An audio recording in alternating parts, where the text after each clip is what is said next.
Ulysses Themes and Symbols.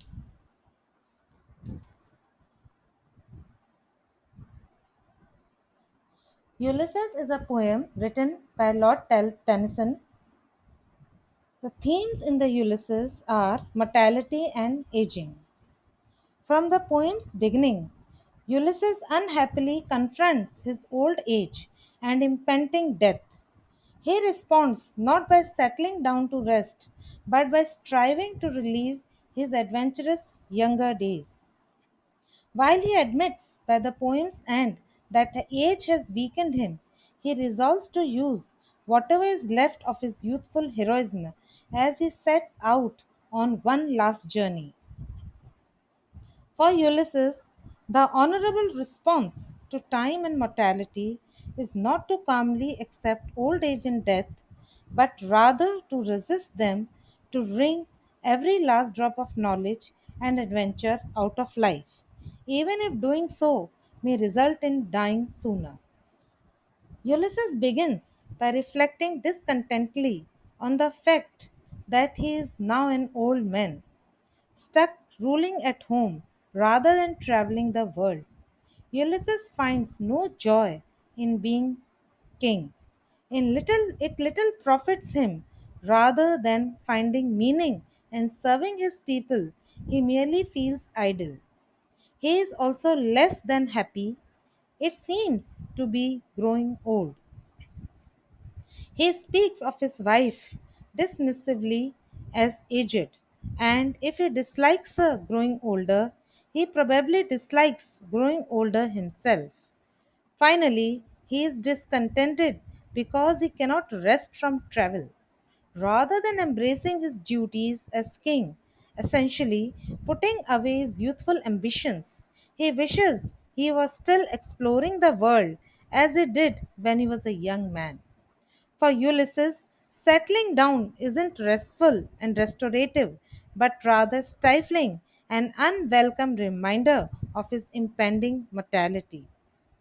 Common wisdom would suggest that the aging Ulysses take it easy in order to prolong his life, but this isn't what he wants. Ulysses declares that it is disgraceful to store and hoard himself, sitting safely in one place just to extend his life, or some three sons. Such a dull life isn't worth living. Thus, although Ulysses' spirit is grey or aged, he still wishes to travel and follow knowledge as much as ever. At the poem's end, Ulysses calls on his former crewmates to join him on a final, dangerous voyage to see the untraveled world. He admits that they are older and weaker, but insists that the only noble response to time and mortality is to defy them both. If he must die, he will die with as much of his youthful heroism as he can. Ulysses acknowledges you and I are old, but insists that age does not mean the end of heroism. Old age hath yet his honor. Honor doesn't come from accepting a new way of life in old age, he argues. It comes from doing all you can to recapture your youth. These men strove with gods when they were young, and Ulysses now wants to find some work of noble note that is similarly heroic. Likewise, although he acknowledges that much is taken from their abilities, Ulysses emphasizes more that much abides. He and his crew members have lost some of their strength, but their character is still the same. That which we are, and that character is defined by the determination to strive, to seek, to find, and not to yield. Ulysses is determined to remain the heroic figure that he was as a young man, even if on this voyage the gulls may wash them down. Still, Ulysses implies it is better to die trying to reclaim one's youthful bravery than to accept old age and live an idle, sheltered life. He refuses to yield not just to enemies on the battlefield but to time and age itself. Adventure and knowledge. In Homer's Odyssey, Odysseus Ulysses struggles for years to return to Ithaca. In Tennyson's poem, however, Ulysses has discovered that home is not enough to make him happy. Paradoxically, his years spent traveling to return home did not make him love that home. It made him love travel and adventure. Ulysses argues his crewmates to join him a last great voyage so he can reclaim what he considers his true identity. An explorer who is continually striving for more, essentially, especially to learn more. In this way, Ulysses recognizes that the quest for knowledge is never complete.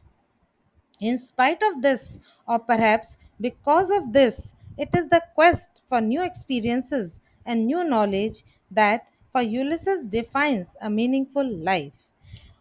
When the poem begins, Ulysses is agitated and discontent in Ithaca.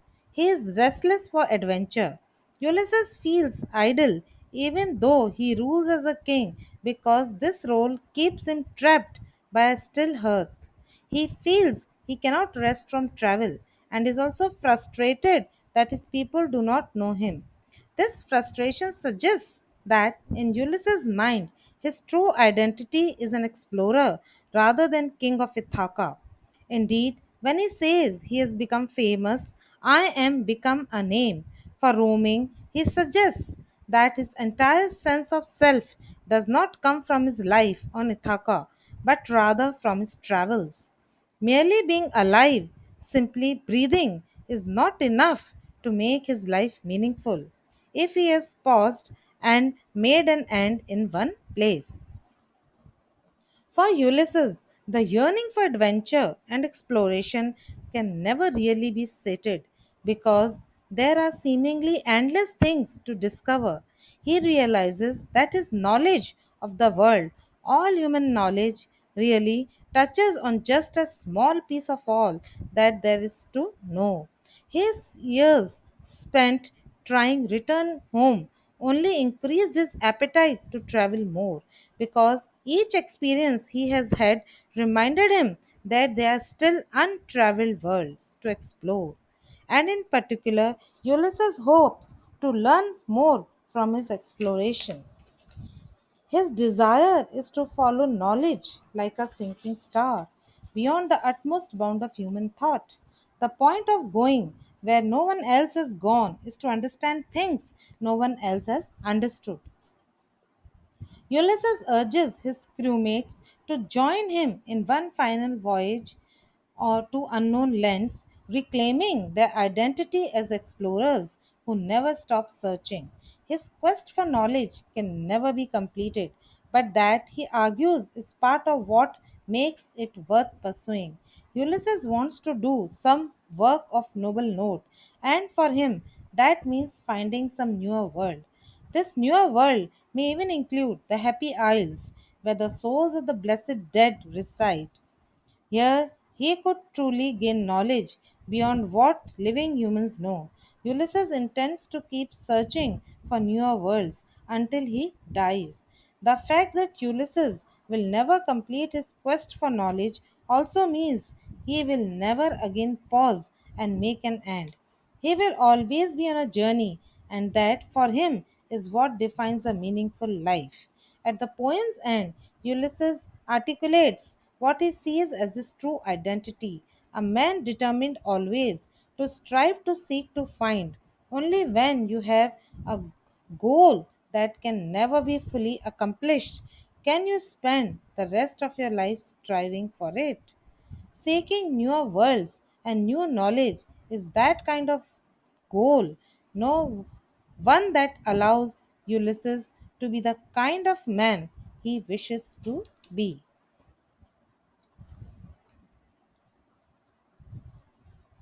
Caution versus recklessness. Ulysses describes his son Telemachus as a cautious and conservative man. Ulysses seems to scorn his son for lacking the daring curiosity and imagination that Ulysses has himself. However, Telemachus' prudence might seem more admirable when contrasted with Ulysses' irresponsibility and recklessness. Although a king, Ulysses shows little respect for his people and is willing to abandon his responsibilities as ruler to go on a voyage with his former crewmates.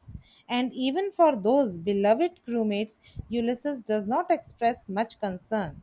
He admits that the journey might kill them, but because he would rather die adventuring abroad than quietly at home, he is willing to put them all at risk. Thus, even while the poem portrays Ulysses as a heroic figure, it also reminds the reader of the recklessness and selfishness that can go along with his brand of heroism. At the start of the poem, Ulysses shows little respect for the people of Ithaca. He describes them in terms that would describe a herd of grazing animals. They are savages who do nothing but hoard and sleep and feed. Ulysses does not see it as important or ennobling to serve as their king. It little profits him. Similarly, when Ulysses introduces his son Telemachus, he shows little respect for Telemachus's character. Telemachus takes his duties to the people seriously. He is determined to fulfill this labor of ruling, however long and slow the process might be. In this, he shows prudence and reliability in common duties rather than imagination and boldness.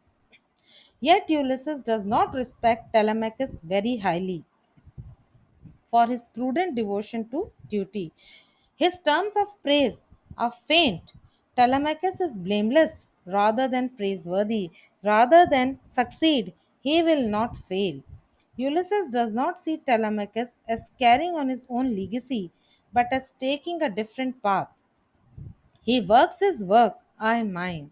Ulysses shows more daring and imagination than Telemachus, but these qualities also lead Ulysses to act recklessly and irresponsibly as a ruler. Ulysses relates how he has traveled the world hungry to see and know things and found delight in battle. He still wishes to explore the untraveled world where no one else has gone. When Ulysses asks his former crewmates to join him on another voyage, though he shows that he is willing to abandon his responsibilities as ruler of Ithaca to fulfill his own personal goals.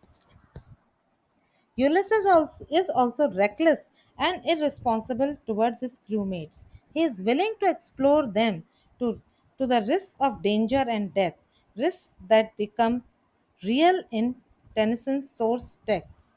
Homer's The Odyssey and Dante's Inferno. In the poem, Ulysses tells his crewmates that the gulls may wash us down, meaning it's possible that this journey may kill them all. The risk of death seems all the greater if readers know other stories of Ulysses. In the Odyssey, several of Ulysses' crewmates do indeed die because of Odysseus' ambition and pride. In the Inferno, Ulysses also urges his crewmates to join him on a voyage into unknown seas, and the sea does swallow the ship and drown them all. These source texts suggest to the reader that in this poem too, Ulysses dreams of travel and glory could cause the death of his men.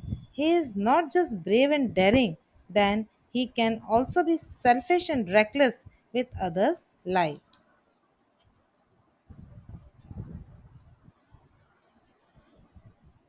Heroism and overcoming limitations. Ulysses shows frustration with the limitations imposed on him by his role as a ruler and by old age. He misses the glory days of his youth when he fought heroically in battles and traveled the world. He urges his former crewmates to set out on a voyage with him to overcome the limitations imposed by time and age and reclaim some of the youthful heroism. But throughout the poem, it becomes clear that the heroism actually emerges from these limitations. What makes Ulysses and his men admirable is the fact that they are older and weaker than they used to be, and yet are still willing to undertake tasks as difficult and dangerous as the one they faced in their prime. It is because they see their own limitations and persist in spite of them that they emerge as heroic figures at the poem's end. Ulysses is impatient with the constraints of life on Ithaca. Ulysses finds no joy in living among people who do nothing but hoard and sleep and feed. Being king of such a people offers no mental stimulation, certainly no opportunity for heroic deeds. Worse, his role as king keeps him in one place so that he almost falls into the same trap as his people, tempted to do nothing but store and hoard himself.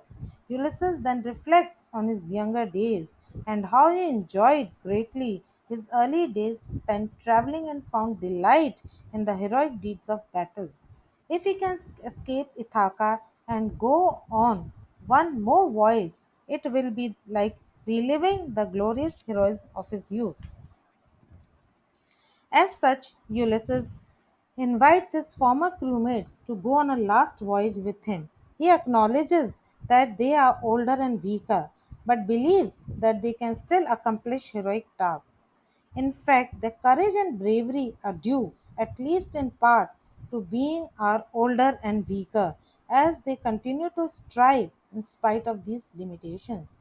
Even as he wishes they could return to the younger heroic days, Ulysses acknowledges they cannot. You and I are old, he admits, and are made weak by time and fate. But these very limitations make possible a new kind of heroism. They do not have that strength that they had in old days, but they have another kind of strength. The weakness of their bodies reveals that they are strong in will because they refuse to let the limitations stop them. In spite of age and weakness, they will continue to strive to seek to find. It is when you have limits that might tempt you to yield and give up the fight that it becomes most heroic, as Ulysses says, not to yield.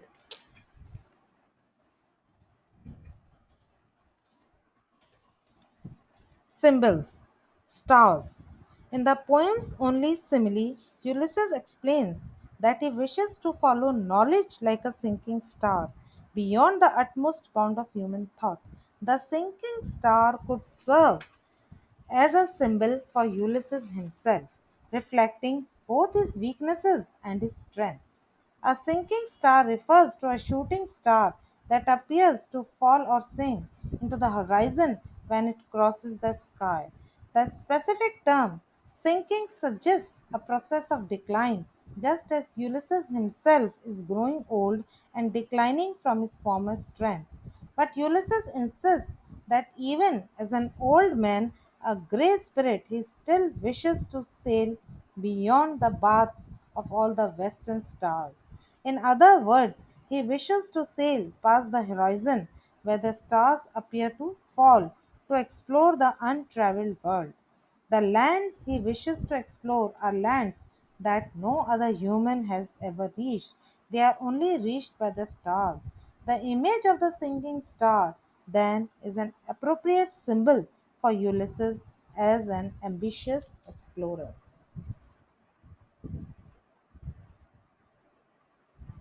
Thank you.